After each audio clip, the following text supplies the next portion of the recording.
Welcome to the P.A.S. Report podcast.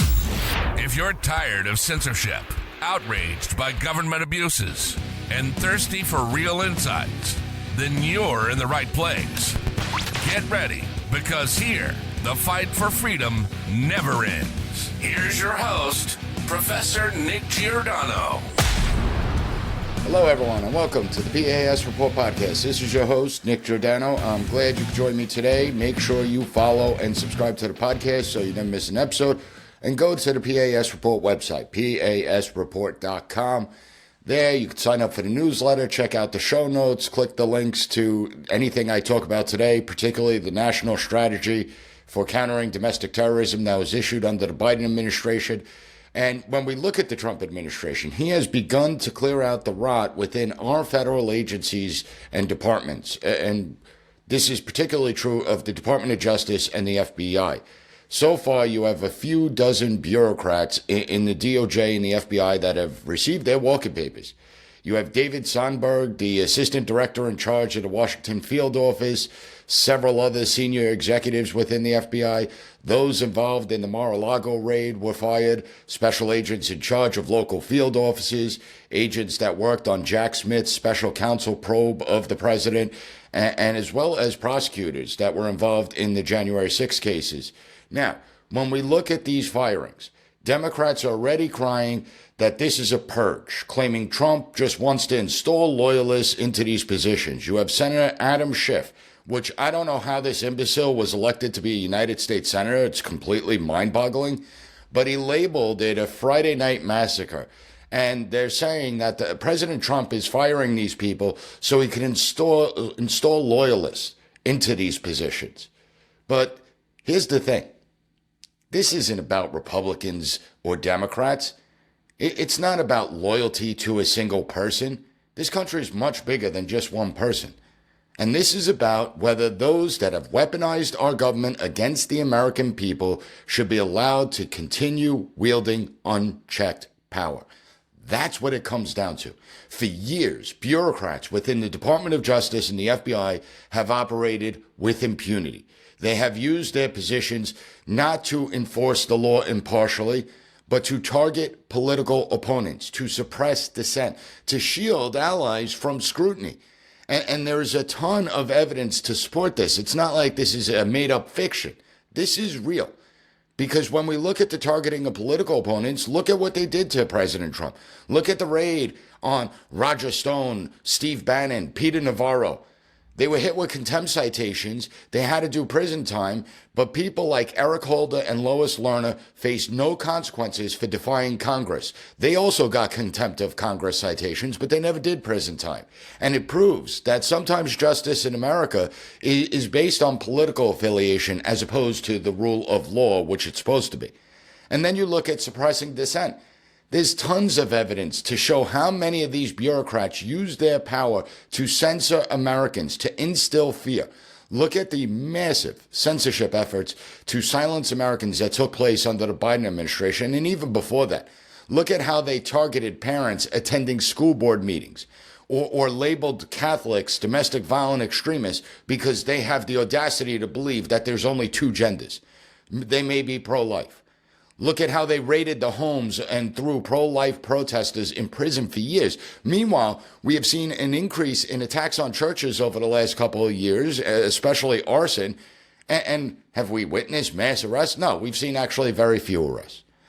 Then you have those that shield their allies from scrutiny. Anyone remember Hillary Clinton's private server? If you had a private server, you'd be in jail if you worked for the government. Remember when Clinton operatives colluded with the FBI and other intel agencies to push the Steele dossier and the whole Russian collusion narrative that turned out to be BS? Or what about the 51 intel officials that deemed Hunter Biden's laptop as Russian disinformation, even though they knew damn well that the laptop was authentic, that the laptop had nothing to do with Russia? It simply embarrassed the Bidens and revealed the corruption within the Biden family business. Now, I could provide more examples, but I'm sure you get the point. I back my arguments with evidence, and that's why I say these aren't bureaucrats. They aren't public servants. They're ideologues. They're partisan enforcers wielding federal power to crush opposition. So the firings aren't about installing loyalists. It's an attempt to restore integrity into institutions that have been hijacked by these ideologues. Ideologues who see themselves as rulers, as the guardians of what they deem democracy, rather than public servants. And the real question isn't why these individuals are being removed. The real question is why they were ever allowed to abuse their power in the first place and why it went on for so long. That's the real question. And if the media and Democrats were truly concerned about justice, they would have been outraged when these same agencies engaged in blatant political interference, from the Crossfire Hurricane investigation to the suppression of the Hunter Biden laptop story. Let's be honest here. The reality is that the only people that are mourning these firings are those who benefited from a system of where justice was applied based on political affiliation. Now, we, the American people, deserve better. We deserve agencies that serve the country, not a political agenda, not Republicans, not Democrats. That's what this is about. It's about accountability and transparency, which are lacking in Washington, D.C. Accountability and transparency are necessary if we want to restore faith in our institutions that have long abandoned their duty and made a mockery of our Constitution. But let's be clear. Firing a few bad actors isn't enough. The problem isn't just the individuals. It's the system that enabled these individuals. And at the heart of that system is Biden's national strategy for countering domestic terrorism. This was a policy designed to target dissent. And if we're serious about restoring justice, that strategy must go immediately. Now, I have focused on the national strategy since it's been released in June of 2021. It's like speaking in the wilderness, right? I mean, I warned that this is going to be a major catalyst for even greater weaponization of the system, for abuses of power. And a lot of people didn't listen. President Trump needs to rescind the national strategy immediately. And that's what I want to focus on for this episode. It's a lot to pack in a short period of time, but I'm going to get to it all. Terminating federal employees, it's a good start. You want to get rid of the employees that have weaponized the system. So it is a good start. But the real problem is the system itself. The real problem is the system that enabled them and tolerated this for so long. And one aspect to that, as I alluded to, was Biden's national strategy for countering domestic terrorism that they issued in June of 2021. And to be fair, the national strategy isn't the only catalyst for the abuses, but there is little doubt that this strategy institutionalized the weaponization of government, institutionalized the bad behavior, the targeting of political opponents, and was part of the foundation for the abuses that took place over the last several years. And we have to be aware that bureaucrats were laying the foundation long before President Biden issued the national strategy. We have morphed into a system where bureaucrats believe they have far more power than they really do. And we could thank Congress, who has long abdicated its constitutional duty of oversight. We could blame chief executives that too often they defer to the bureaucracy rather than serve as the chief executive officers that they are. And understand, the real purpose of the national strategy isn't about stopping terrorism. It's about empowering the government to expand its federal powers and silence Americans, silence those who go against the government narrative. This strategy was deliberately vague because they wanted to grant these agencies broad authority so that they can monitor you, they could investigate you, and they could suppress you under the pretense of stopping domestic terrorism. It was never about domestic terrorism. And just to give you an example, consider how the national strategy defines those who engage in anti-government or anti-authority sentiment as potential domestic violent extremists. Yet they never define what constitutes anti-government, anti-authority sentiment. They never explain what that means. Does anti-government mean that if someone even expresses the slightest criticism of the government, if someone expresses criticism of the policies that are coming out, they could be labeled as anti-government? See, that's more reminiscent of how things work in North Korea, not the United States. And I am someone who advocates for small, limited government. So should I be deemed as an anti-government extremist, even though small, limited government is what our entire founding is based on, what our founding fathers actually wanted? I constantly criticize the government. It's my job to do that. I tell people, question the government, question the policies. Even if you disagree with those policies, you have a constitutional duty to question them. What's the intent? What's the motives? I constantly remind people, be skeptical of government. That's my job. It's our civic obligation to be critical. And I could be classified as a domestic terrorist because I dare to ask questions. I dare to criticize the beast. And when it comes to anti-authority sentiment, what does that even mean? So if you are someone who believes the government exceeded their authority, are you now going to be classified as a domestic terrorist because the criticism is deemed anti-authority? I didn't agree with P.A.S, and I didn't want to follow the mandates, the protocols. Am I anti-authority? And if you look at the national strategy, on page 8, it states that anti-government and anti-authority sentiment is based on perceived overreach. Now, using the word perceived was carefully placed here. Who gets to decide whether the overreach is perceived or not? Basically, what they're telling you is that if you say the government is overreaching, as I have done many times on a number of policies, including COVID, if you say the government is abusing its power, they say, well, that's your perception, and that perception is not allowed.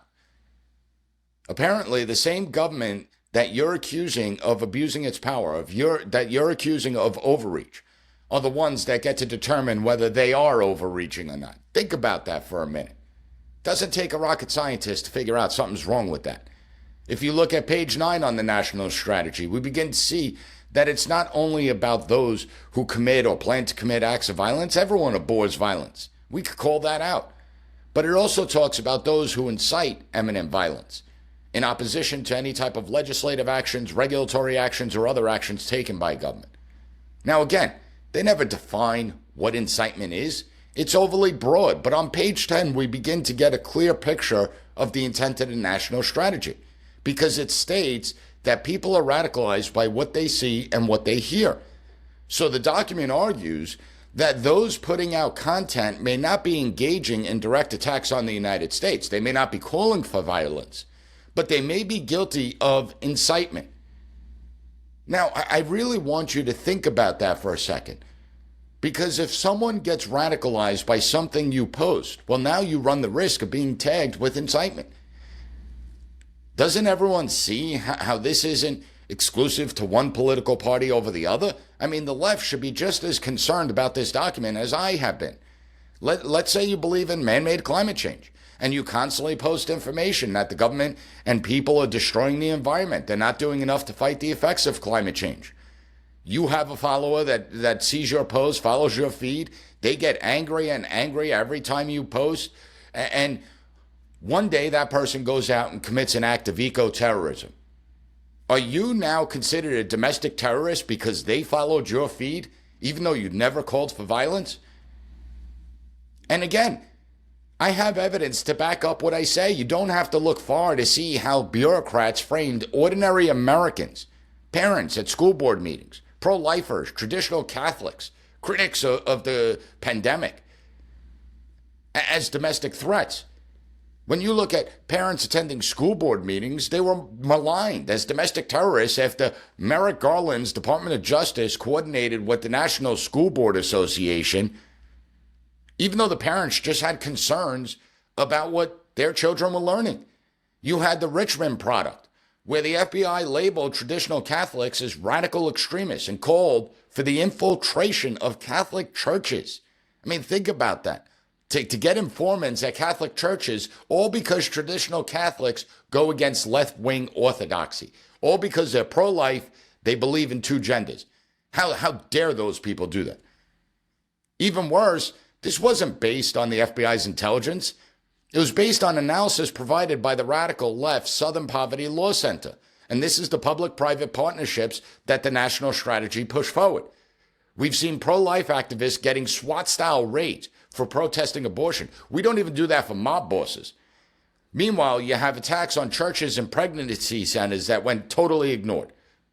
And obviously, we saw the build-out of a massive censorship industrial complex.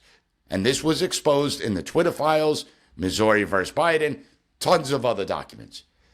See, The truth is that the national strategy was nothing more than a way to provide cover to bureaucrats, to cover the government so that they could target Americans. And it demonstrates a bureaucracy that's out of control, which is why rescinding the national strategy is only the beginning of dismantling the administrative state. An administrative state that we've witnessed abuse its power, bureaucratic overreach, violation of civil liberties. So it's time to restore accountability. It's time to ensure that we have a government that upholds the Constitution rather than circumvents it. And this is why firing a few bad actors isn't enough. You have to understand, President Trump can fire all these individuals. But what's going to happen in 4 years, 8 years? What about 12 years? You know, President Trump is termed out after the 4 years. And depending how this administration does, you have the potential for maybe a Vance administration or another Republican. But that is far from certain at this point. And sooner or later, I mean, just think logically, sooner or later, another administration is going to come in that's going to be to the left. And they can easily undo what was done under the Trump administration. They could return to the mindset where ideology is the driving force within the bureaucracy. Ideology is behind everything they do. And they could hire ideological zealots immediately, which would return to the weaponization of government. So we need real reforms, lasting reforms that actually dismantle the abusive system, that prevent it from returning in future administrations. We have to dismantle the corrupt networks within the government that have been operating with impunity for decades. And one of the things that we need to do is a real full-scale investigation into how the national strategy was used against the American people. Every department that implemented aspects of the national strategy, from the Department of Justice, FBI, and Department of Homeland Security, to the intelligence community, Health and Human Services, to the federal grant programs where millions of our taxpayer dollars were used to build out the censorship apparatus, they need to be forced to turn over every single document and memo, every communication explaining how they use this national strategy. Every bureaucrat that used the national strategy to target Americans based on politics rather than illegalities also needs to be exposed. And they need to be banned from ever working for the federal government again. Not only that, many will leave the federal government. They're going to go into the private sector. They'll go into the tech companies, big tech. They'll go into corporate boards, academia. These people violated public trust, and they should be banned from ever holding a security clearance again. They have to face consequences. As a reminder to every other bureaucrat out there, that bureaucrats exist to serve the public, not to target, silence, or censor them. We also need to rein in the FBI's intel and domestic surveillance apparatus. You know, this is where a lot of abuses came from. The intel component should be completely eliminated, and the FBI should return to its function that it had pre-9/11. The counterterrorism division has to be stripped of its ability to investigate political speech, because the FBI has proven, and they've proven through their actions, that they cannot be trusted with this level of power. You have the Department of Justice. The Department of Justice has to rid itself of the political activists masquerading as prosecutors. If a government prosecutor cannot uphold fidelity to the law, they have no business being in public service. When you look at the Department of Homeland Security, it needs a complete top-to-bottom overhaul. We need to seriously reconsider the role of the Department of Homeland Security, particularly CISA, because CISA has shown a blatant disregard for the Constitution with their attempts to control information under the guise of critical infrastructure protection. They want to determine what Americans can see, hear, and ultimately think through cognitive infrastructure. And Congress already has the Weaponization Committee up and running. But enough with the public spectacles, right? We need action, not just hearings. We need to see subpoenas. We need to get the testimony of everyone involved. And they need to issue criminal referrals for any bureaucrat that broke the law. Every bureaucrat deserves due process. But anyone that broke the law needs to be targeted with criminal prosecutions to prevent weaponizations from going forward. We can't just leave this to Trump administration and executive action. Congress has to pass legislation that ensures no administration, Republican or Democrat, can ever weaponize the bureaucracy again. This is why the founders feared large government. We have to strip federal agencies of their ability to spy on Americans, and it's Congress's role to tighten laws. especially when it comes to government collusion with private entities. We have to create real consequences for those that abuse their power. And if Congress doesn't act, it's only going to be a matter of time before another administration picks up where the Biden administration and the deep state left off. That's why it's important to start getting Congress involved in this, because this is bigger than Trump. It's bigger than Biden. It's bigger than Republicans or Democrats or any other political party. It's about whether America remains a constitutional republic that values liberty, or are we going to descend into a permanent surveillance state and turn Orwell's 1984 dystopia into a reality? As I stated, we need real reforms, because if we don't reform the system, we will continue to be held hostage by unelected bureaucrats dictating policy and in the process trying to crush their opposition. We need to dismantle the administrative state, because that's the real battle. That's the real battle. And it's one we need to take seriously, because the deep state is powerful. So this means we need to call on President Trump and his administration to immediately rescind the national strategy for countering domestic terrorism. And for all those on the left who may be listening to this program, you need to come aboard and support this. Because if the national strategy is not rescinded, how are you going to feel if the Trump administration simply revises it and starts using left-wing policies as examples of anti-government, anti-authority sentiment?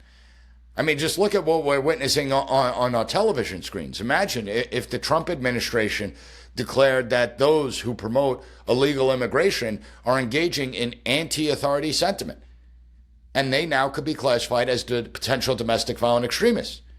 Think about that, Democrats. Open your eyes. And I'm sure if you're on the left, if you are a Democrat, you wouldn't like that very much, and nor would I. Because this isn't about which party holds power at any given moment. It's about limiting the government's ability to trample on constitutional rights, no matter who's in charge of this country. That's the real main point. Imagine in America where we actually return to our roots and we actually get a government that serves the people, not the other way around. And when I say serves the people, I'm not talking about giving people stuff. That's not what I'm talking about. What I'm talking about is promoting opportunities to give every American a chance to succeed. Give every American a chance to live their lives the way they see fit, as long as they're not infringing on other people's liberty. Imagine an America where law enforcement actually focuses on criminals. I know, novel concepts, right? Focus on the criminals, not political opponents. An America where the intelligence community stops spying on Americans and actually focuses on the foreign threats we face. That might be a good idea, I'm just saying. Or in America where justice is actually applied equally. We don't have this two-tiered system that's going to punish one side and protect the other side politically. And Congress needs to hold bureaucrats and government agencies accountable instead of allowing them to operate as a shadow government. That's what this is about. It's not about Trump versus Biden. It's not about Republicans versus Democrats.